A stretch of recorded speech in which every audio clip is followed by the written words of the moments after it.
Okay, on day one we talked about exponential functions, and we modeled exponential functions with a formula that was a of t equals a times 1 plus r raised to the t, where we said that a of t was an amount after a certain amount of time, a was the initial amount, r was the growth or decay rate, and t was in time.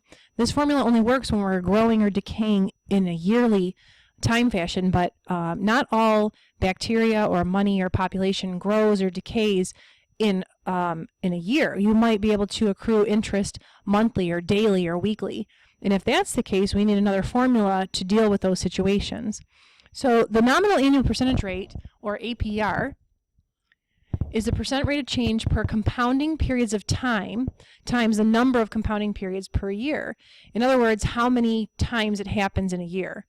If the nominal APR is given by the unit rate r and is compounded n times in a year, then the function f of t equals p times 1 plus r over n to the nt describes the future value at time t of an initial value p. Now essentially this is the same formula as the one we saw for day one. I just replaced the a of t with an f of t, but it's the same thing. Again, we can make it any variable we want. If we want to say y equals, we can do that. P is the principal amount, the starting amount, just like the A was. 1 plus R is still the rate like we saw in day one, but now what we're doing is adding in the N, and the N stands for the number of times it happens in a year, times T, and T is still the number of years. So if we have a problem that population is growing weekly, N becomes a 52 because there's 52 weeks in a year. If we have a problem where money is compounding daily, then N would be 365 days. And so if we have something like we're compounding monthly, then we have 12 months in a year, N becomes 12. So N is the number of times it happens in a year. Okay, let's take a look at example 1. The youth group in yesterday's notes, example 3, has an option at another bank to invest their money at 2.976% interest per year, compounded monthly. Now, if you recall, on day one's notes, they received 3% a year, and they put their money in the bank for 2 years, and they ended up with a total of $848.72. So the question becomes, after 2 years, how much will be in their account? And which account would you recommend to the youth group, and why? And again, remember that yesterday we had $800 to invest. They ended up with a total of $848.72 with an interest rate of 3% for 2 years. Now, because this new bank that we're looking at invests their money or compounds the interest monthly, we're going to use this new formula, f of t, and again, I can replace that with an a of t if I want, times equals p times 1 plus r over n to the nt. Okay, I want to know the future value after a certain amount of time, and I'm going to keep the money in the bank for, again, 2 years. So the future value at 2 years is equal to P is the initial amount, and remember I initially invested $800, times 1 plus R is the rate. Now the rate for this particular problem, R equals 2.976%, but remember we have to change that to a decimal, so that becomes 0.02976. So R is 0.02976 divided by N. N is the number of times it compounds in a year, and because I'm compounding monthly, there's 12 months in a year, so N becomes 12. The N in the exponent is the exact same N that I saw in the denominator. T is time, and we said we're going to do this for 2 years. Now when you put this in your calculator, I want you to put it in your calculator exactly the way that you see it. I want you to put it all in one step.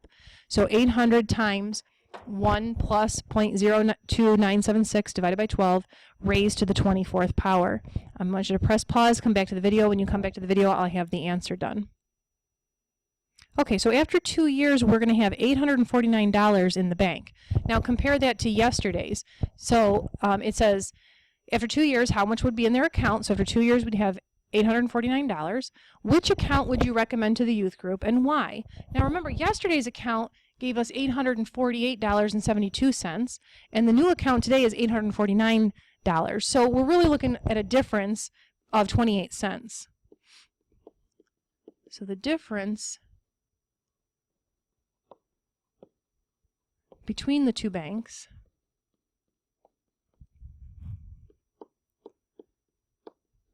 is only 28 cents. So it doesn't matter which bank they go to, really.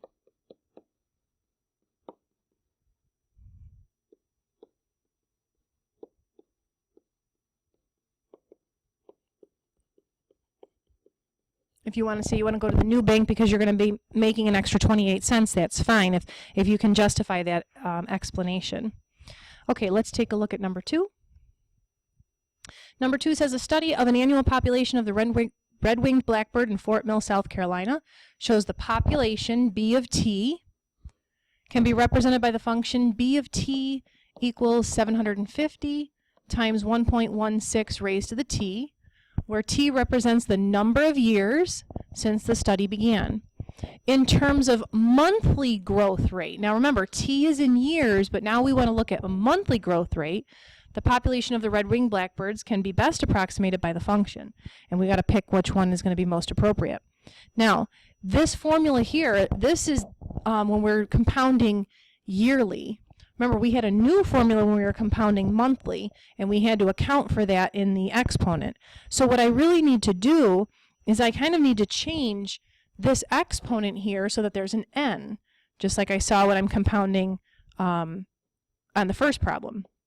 So what I'd like to see is B of t equals 750 times 1.16 to the 12t to account for that monthly compounding that's going on.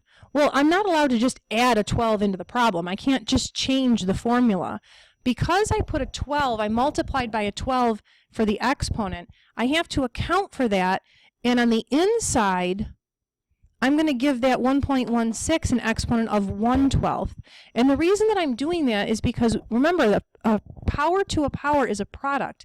And when I multiply the 1/12 times 12, or 12t, I'm going to end up with 1. So it doesn't change the value of the formula, it's just changing the look of the formula.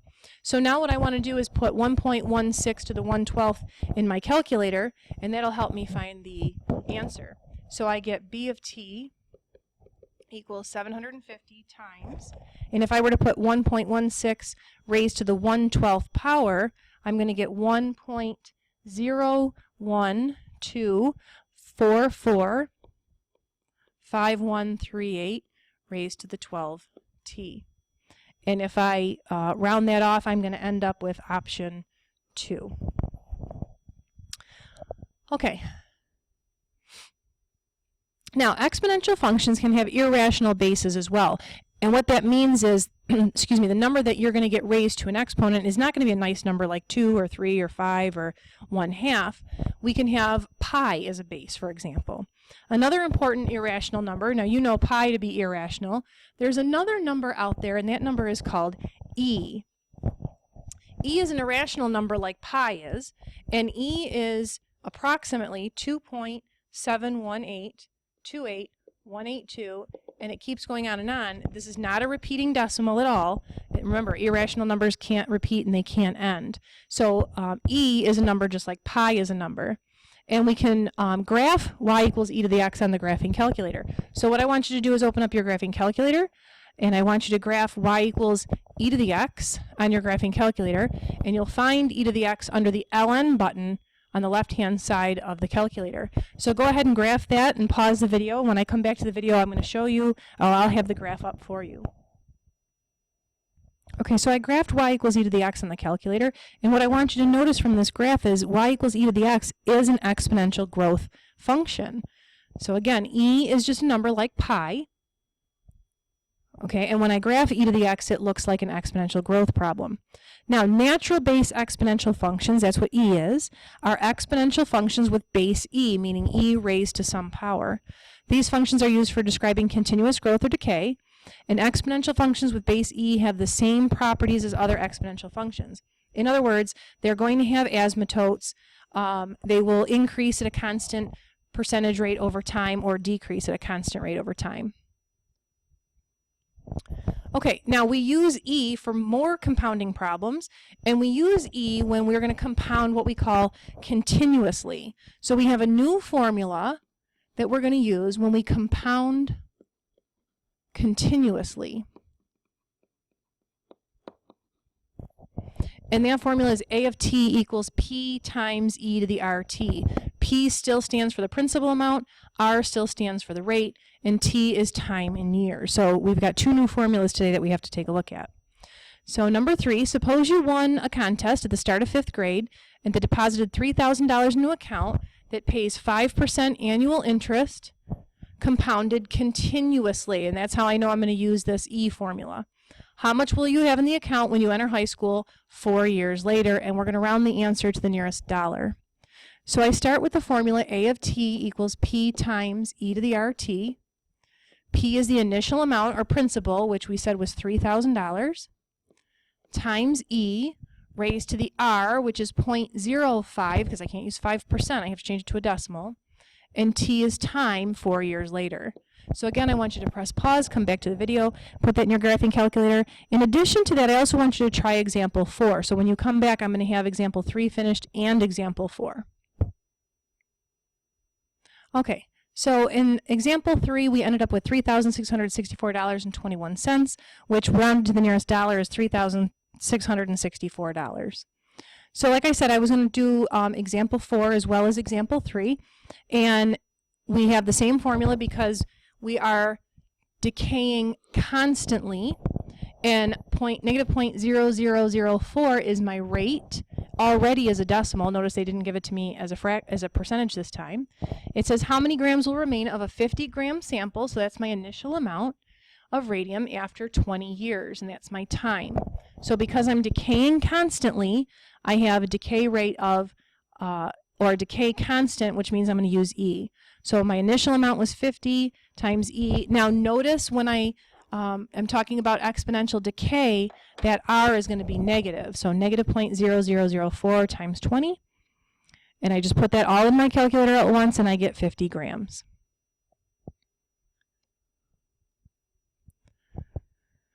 Okay, number 5. We're going to use the properties of exponents to identify the percent rate of change R of the function below and classify it as representing exponential growth or decay. Now what I want you to notice is we don't have the general form y equals a times b to the x, but it's close to that. The problem is we have that 1/2 out there. So what I'm actually going to do is I'm going to move that 1/2 into the parentheses. And I'm allowed to do that because if I put the 1/2 inside the parentheses, and I still have the t on the outside, I didn't change the value again at all. Because remember, a power to a power is a product. So I'm allowed to multiply those exponents together. And it means if I multiply those exponents together, I can put 1 inside the parentheses. Now I can put 49 over 64 to the 1/2 power in my calculator, and I'm going to get 80 times 0.875 raised to the t. And now I have a function that looks like y equals a times b to the x, or b to the t. Okay, now since this b value is less than 1, or in between 0 and 1, this means exponential decay. Remember that when b is greater than 1, we're going to have exponential growth, and when it's less than 1, we're going to have exponential decay. To get its rate, remember 1 plus r equals 0.875. I'm going to subtract 1, and I'm going to get negative 0.125. So I'm decaying at a rate of 12.5%. The negative means I'm decaying at that rate. So I found the percent rate of change, which is 12.5%. R is the 0.125, and it's representing exponential decay. Okay, you're going to spend the rest of the time working on homework, and then if we have X class today, you're going to come back and finish the homework during X.